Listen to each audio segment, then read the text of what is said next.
we add approximately one population of Australia into the labor pool. The Indian people, most of the people who look for any jobs, and I'm telling you, we get bright people at the lowest level of class or lowest class of society as well as the highest class. What happens is, these people are searching for some way of survival. If you look at GDP growth, if the GDP grows by say 1 lakh crore every year, I'll just give you a number, and if there are 1 lakh people who come, which means approximately 1 crore extra is going to go into someone's pocket.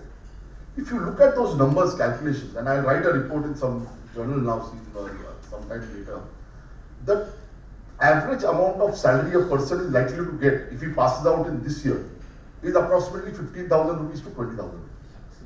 Which means that the young people who are going to come, they are going to look at that. Now, we as a part of the society at a little elevated level in terms of the amount of money that we make or the positions that we have, everyone aspires to. But since it's a pyramid, they can't go. So when we give them a focus saying you will go up, they can't go. It's a very difficult task.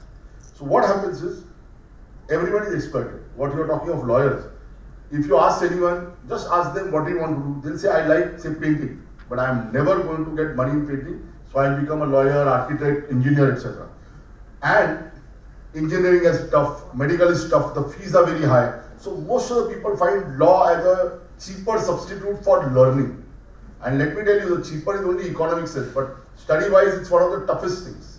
Because I've also gone through it, I know.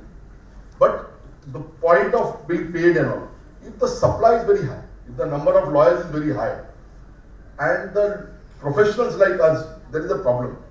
There is no entry barrier to someone starting a law practice. So what happens is, the professional at the top thinks that if I teach this person, and if it becomes better than me, he'll take away my clients, he'll take away my business. Whereas, that's the way Dronacharya has done to Eklavya also.